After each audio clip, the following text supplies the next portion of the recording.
The price they put on her was $1. Not because she was worth that little, but because they believed she was worth even less. She stood at the edge of the alderman parlor in a dress that didn't quite fit. It never had, while her stepmother gestured at her the way a horse trader gestures at a lame mule. Something to be rid of. Something taking up space. Her name was Nora Beth Caldwell, and she had learned, over the course of 23 years on this earth, to make herself small in spirit, even if her body refused to cooperate. She was not small. She knew this. The mirror in the barn, the only one she was allowed to use, confirmed it daily. Wide shoulders, a waist that curved outward instead of in, hands that were better suited for splitting wood than needlepoint. Her stepmother called her the ox. Her stepsisters called her worse. The man across the parlor had said nothing yet. He was tall in a way that filled a doorframe completely. Dark hair pushed back from a weathered forehead. A jaw that looked like it had been carved out of mountain stone and left to cure in the cold. He wore a canvas coat with a fraying collar, and his boots were caked with 3 days of trail mud, and he had not apologized for either. His name, the letter had said, was Elias Holt. He was a rancher from the high country north of Redemption Creek, where the pines grew so thick the snow never fully reached the ground. He had written to the alderman family through an arrangement service, a practical letter, no more than 9 lines, requesting a wife. He had specified, capable of hard work, tolerant of cold, no elaborate requirements. He had not specified size. Her stepmother had shown Nora that letter with a curl of satisfaction on her lips, as if delivering a verdict. He doesn't know what he's getting. We'll let him find out when he arrives. But now Elias Holt had arrived, and he was looking at Nora Beth Caldwell, not at the parlor, not at the fireplace mantel with its china figurines, not at her stepsisters, who had arranged themselves on the settee with the practiced ease of girls who had always been looked at her. Which one? He said. It wasn't quite a question. Her stepmother straightened. She had the practiced smile of a woman who had spent 30 years making ugly things sound reasonable. Well, Mr. Holt, we have 2 lovely daughters available for the arrangement. I meant the one standing by the door. Silence settled over the parlor like the first inch of snowfall. Quiet. Absolute. Nora didn't move. Her stepsister Claudette made a sound that was not quite a laugh. Her stepsister May pressed her lips together and looked away, embarrassed by something, though Nora couldn't decide what. Her stepmother recovered quickly. She always did. Well, that is, Nora. She is, as you can see, not quite the standard. I'll take the fat one, Elias Holt said. The words landed in the room the way a stone lands in still water. Flat, heavy, spreading. Nora felt her face go hot. Not from shame. From something she couldn't name yet. Something that lived just below the surface of shame. Something older and stranger. Her stepmother blinked. Then she did what she always did when circumstances moved faster than her schemes. She pivoted. She is a difficult girl, Mr. Holt. Not educated in the domestic arts. Prone to, shall we say, ungraceful movement. We would let her go, of course, as an act of, well, she hasn't any dowry. We could ask a nominal fee, simply to formalize. How much? He said. Another pause. $1, her stepmother said, to cover the inconvenience. Nora understood, in that moment, with the crystal clarity that only humiliation can produce, exactly what she was to her family. An inconvenience, priced at $1. She waited for the shame to finish its work and reduce her to nothing. But Elias Holt reached into his coat pocket. He produced a single coin. He set it on the side table with a sound like a period at the end of a sentence. Then he looked at Nora. Can you be ready by morning? Nora looked back at him. I've been ready, she said, for years. He didn't speak much on the road north. This did not bother Nora. She had grown up in a house full of people who spoke constantly and said nothing worth hearing. Silence, in her experience, was a luxury. She sat on the bench of his supply wagon with a single trunk at her feet. Everything she owned, which was not much, which was fine, and she watched the country change around her. The flat, tamped-down land around the Alderman farm gave way to rolling foothills. The foothills climbed toward something larger. The air sharpened. The sky deepened. The pines appeared first in clusters, then in stands, then in great dark walls that pressed close to the road like an audience leaning in. Nora breathed it. She hadn't known, until this moment, that she'd been holding her breath for years. Elias spoke once, about 2 hours in. The house needs work, he said. All right. Roof held through last winter, but it won't hold through the next one. Can it be patched? He glanced at her sideways. A brief thing, like he was recalibrating something. If a person knows how to handle shingles. I do, she said. I re-shingled the Alderman barn twice. Both times by myself. He said nothing, but the line of his jaw changed, the way a door changes when its latch releases. Just slightly. Just enough to notice, if you were paying attention. Nora had spent her whole life paying attention. The cabin sat at the edge of a clearing, backed against a ridge of granite and hemlock. It was not beautiful in any way she could have described to a person who had never lived in a place that was simply, honestly itself. The logs were weathered gray. The porch steps sagged on one side. A rusted lantern hung beside the door, and the smoke coming from the chimney smelled of cedar and something else. Pine sap, she thought. Or rain on hot stone. It smelled like the word finally. She didn't say that. She stepped down from the wagon without waiting for help. Her body didn't require it, and she had never expected it, and stood in the clearing and looked at the cabin and felt something shift in her chest. Something load-bearing. Something that had been angled wrong for years. Kitchen is serviceable, Elias said from behind her. Larder stocked for 2 months. I have a milk cow, 2 horses, 6 chickens that don't lay as much as they should. What are you feeding them? He paused. Grain. Add oyster shell to the mix. They need calcium. They'll lay more. Another pause. Longer this time. Anything else you need to know about my chickens? She turned around. He was watching her with an expression she couldn't fully read. Not quite amusement, not quite surprise. Something caught between the two. Not yet, she said. I'll tell you after I've met them. The first week was a study in careful distance. They moved around each other the way 2 large animals share a watering hole, respectfully, with awareness, without touching. He rose before dawn and came in after dark, and she had meals waiting, not because she was performing a role, but because she had been awake before him, and she was hungry, and it made sense to cook for 2. He did not compliment the food, but he ate everything. Every time. She learned his patterns the way she'd learned to read weather. Not through what was said, but through small physical truths. He drank his coffee standing. He read by the window when the light was good and by lantern when it wasn't. He had a book of surveying maps that he studied with a focused intensity that reminded her, oddly, of prayer. His shoulders dropped about half an inch when he stepped through the cabin door each evening. Just half an inch. But she saw it. The relief of a man arriving somewhere he considered safe. She found that interesting. She wondered if he noticed that her shoulders did the same thing. On the 9th day, the storm came. She had felt it building for 2 days in the specific way her bad knee predicted weather, a dull ache that climbed from the joint into the lower part of her thigh. She told Elias on the morning of the 8th day. He looked at her knee, then at the sky. 2 days, he said. Maybe less. He nodded and went to the barn. They spent that day and the next morning moving through the property with the wordless efficiency of 2 people who had agreed on something without needing to say it. She reinforced the chicken coop with extra boarding. He brought in enough firewood to stack chest-high against the interior wall. She sealed the gaps under the 2 windows with rolled cloth soaked in tallow. He pulled the horses into the barn and laid down extra straw. When the snow began, it did not come gently. It came the way trouble always comes when it has been patient long enough, all at once, and with intention. By nightfall, the drifts were knee-high against the door. By midnight, the wind had found every small failure in the cabin's armor and was pressing through them like a cold hand reaching in. Nora fed the fire steadily, methodically, the way she did everything. She sat close to the heat with her mending in her lap and listened to the storm argue with the roof. Elias sat across from her. For the first time since she'd arrived, they were simply in the same room with nowhere else to be. He picked up his book of maps, put it down, picked it up again. She watched him from beneath her lashes and did not smile, because she understood that some people are not accustomed to being still, and that stillness, like most worthwhile things, takes practice. Where are you from? He said finally. Not a question exactly. An offering. East of here, she said. Which is to say, nowhere I'd go back to. He looked up from the maps. The aldermans treated you poorly. It was not a question either. Yes, she said, because she had no talent for pretending things were other than what they were. He was quiet for a moment.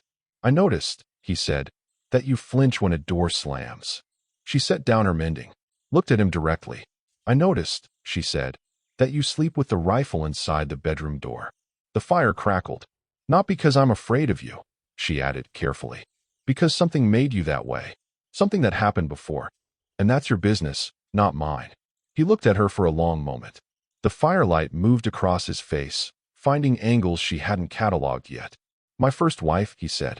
She didn't survive the second winter here. The words were simple. He said them simply.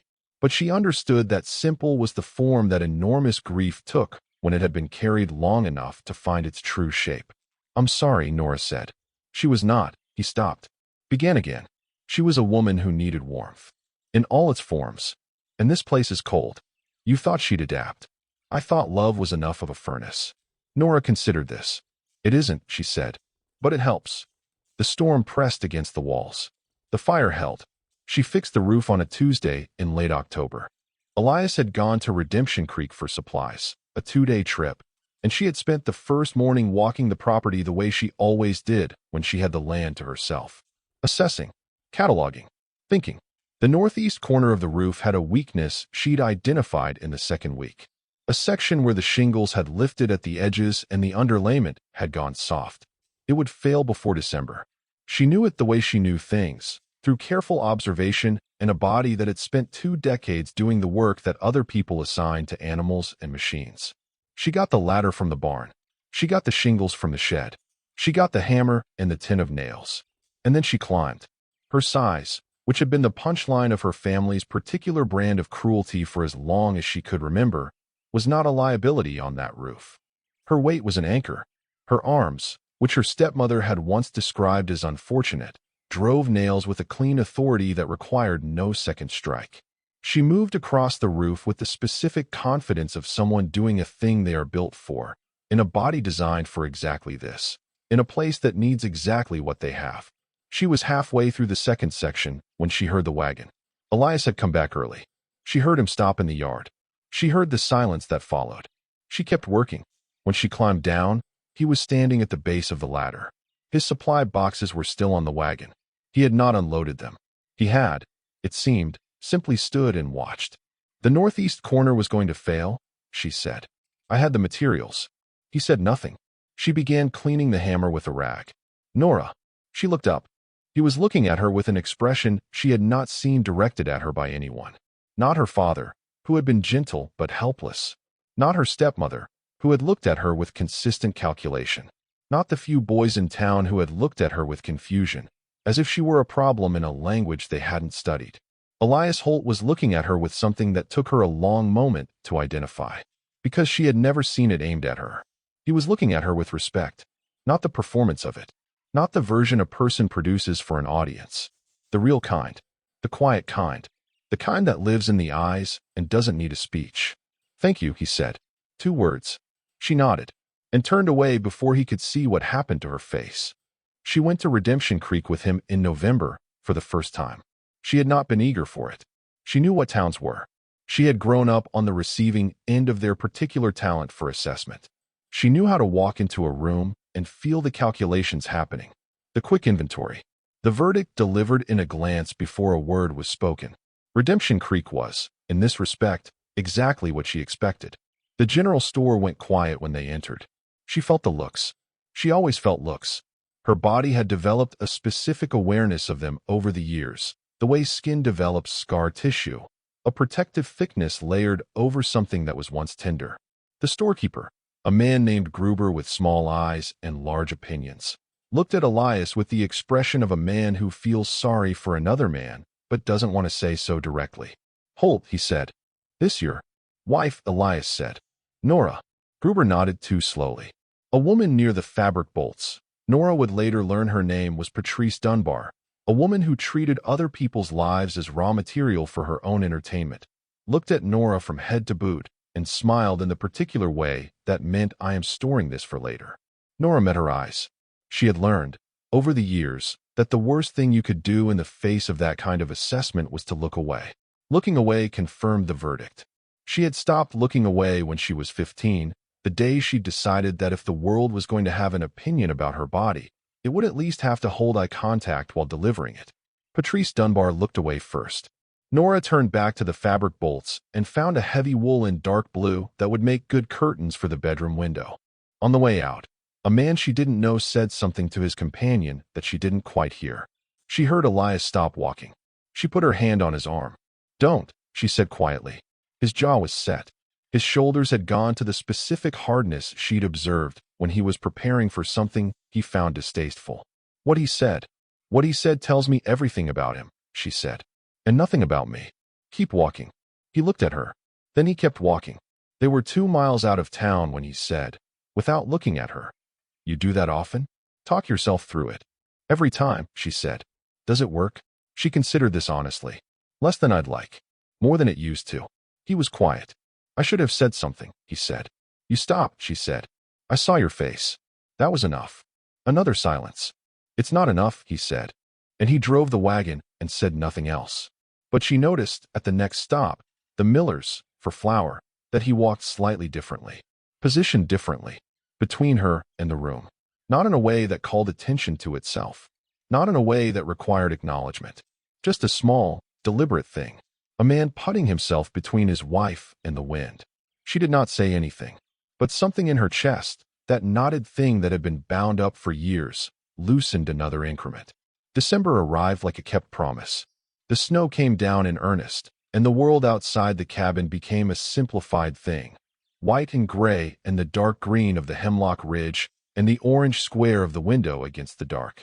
They had, by this point, developed the grammar of a shared life. Not the elaborate sentence structure of people who talk constantly, but the spare, efficient language of people who have learned what the other person needs without requiring it to be spoken. She made the coffee. He brought in wood without being asked. She sorted the mending. He came in from the barn and always knocked the snow off his boots on the porch step without her having to tell him. She found this disproportionately moving. She did not analyze why. On a Friday evening in the second week of December, he came in earlier than usual. He stood in the kitchen doorway. She was standing at the counter rolling pie dough. She had found, to her surprise, that she liked pie. Not the eating of it particularly. The making of it. The specific satisfaction of a thing that required precision. "Can I ask you something?" he said. "Yes." "Why didn't you refuse?" She kept rolling. When Gruber's wife talked to you last month. In the store? The second time. She said. I know what she said. You just looked at her. And then you walked away. Yes. Most people would have. I'm not most people. She lifted the dough and laid it carefully in the pan. She wanted a reaction. People like that run on reaction. It's their fuel. I decided a long time ago not to be fuel for people like that. He was quiet. She began trimming the edges. What she said wasn't true, he said. What she implied. That you were some kind of settlement. Nora said, carefully, evenly. The words sat between them. Yes, he said. She looked up. He was standing very still in the doorway. A man choosing words the way she'd learned he did, like steps on ice. Testing the weight before committing. Is that what you think? She asked. That this was a settlement? He held her gaze. No, he said. Not anymore. Not anymore. She turned back to the pie. Her hands were entirely steady, which she considered an achievement. Good, she said. He didn't move from the doorway for a long moment. I should tell you something, he said. All right. When I wrote the letter to the arrangement service, I asked for someone capable, tolerant of cold, no elaborate requirements. He stopped. I didn't ask for someone I would, another stop. He wasn't a man who stumbled. She realized this was costing him something. I didn't anticipate. Elias. He stopped. She set down the rolling pin. She turned around and looked at him fully. This man in his fraying collar and his trail-worn boots, standing in the kitchen doorway of a cabin at the edge of the world, trying to say something that his entire architecture had not been designed to say. I know, she said. He looked at her. I didn't anticipate it either, she said. I came here to survive. To have somewhere to be that wasn't the Alderman house. I came because $1 and a wagon seat north was the best offer I was ever going to get, and I knew it. I wasn't expecting, she stopped, pressed her lips together. I wasn't expecting this. The fire in the other room made its small sound. The wind pressed against the walls and found them solid. What is this? He said, quietly. She looked at him for a long time. I don't know yet, she said honestly, but I know it's something I want to be careful with. He crossed the kitchen in 3 steps. He did not reach for her. He stood close. Close enough that she could see the specific amber in his dark eyes, which she had catalogued weeks ago and not acknowledged to herself until now. Close enough that the warmth of him reached her before anything else. "I put $1 on a side table," he said, "for one of the worst women I have ever met in my life. And I walked out of that parlor with the best thing that has ever happened to me." Nora breathed. "You didn't know that at the time." "No," he said. "I didn't. But I know it now." She told him, that night, about the mirror in the barn, about being 7 years old and understanding for the first time that her body was considered a problem, about the dress that never fit because her stepmother bought them deliberately a size too small, as a statement, about the word ox, which had been so frequently deployed that she had, for a period of years in her adolescence, genuinely believed it was an accurate description of her character. He listened. He did not rush to correct her or comfort her. He did not tell her those people were wrong in the way that some people do, quickly, dismissively, as if the years of believing it were a misunderstanding that could be resolved with a sentence. He listened as if what she was saying was important, because it was. When she finished, he said, "The thing about what they told you." "Yes. It was never about you." She looked at him. "It was about what they needed you to believe about yourself," he said. "Because a woman who knows what she is worth is a woman who leaves." He paused. "And you were worth a great deal to them, in terms of what you could carry, and build, and endure." She was quiet for a long time. "That's the most I've ever heard you say at once," she said. Something happened to his face. Not quite a smile. Something better than a smile. Something that had not been there before she came. "You do something to my vocabulary," he said. She laughed. She could not remember the last time she had laughed without catching herself, without measuring it, without wondering if it was too large, too loud, too much. This one escaped clean. He watched her laugh, and his expression settled into something she recognized now. The look he wore when he had arrived at a conclusion after long and careful consideration. She stopped laughing. "What?" she said. "You're going to be all right here," he said. "Aren't you?" Not a question.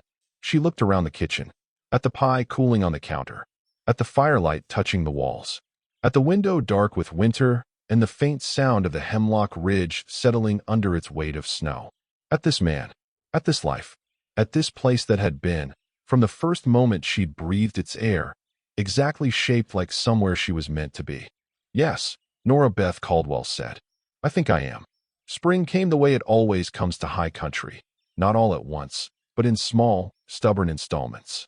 A patch of bare ground here, a bird sound there, the creek beneath the ridge loosening its grip on winter and beginning, slowly, to remember its purpose. She was on the porch with her coffee, standing, which was his habit, and she had acquired it. When she heard him come up behind her, she felt him before she heard him, which was also something she had acquired. A specific awareness that she did not question anymore. He stood beside her and looked at the ridge. "Gruber's wife asked about you," he said. "In town yesterday." "What did she say?" "She said she saw you at the mill last week. Said she didn't recognize you at first." He paused. "Said you were," her word, radiant. Nora looked at the ridge. She said. "I told her," he said, "that you'd always been." She kept looking at the ridge.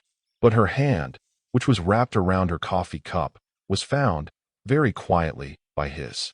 His fingers, calloused, deliberate, certain, closed around hers. She let them.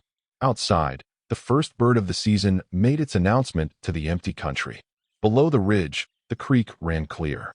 And in the cabin at the edge of the world, the fire that two people had learned to keep, through the dark and the cold and the long particular work of becoming known to one another, burned on. She had been sold for $1. By people who believed that a price tag was the same as a verdict. But a price tag only tells you what a seller was willing to accept. It tells you nothing about what the thing is actually worth. Elias Holt knew the difference. And on a cold morning in a parlor full of people who didn't, he had set one coin on a table and walked out with everything.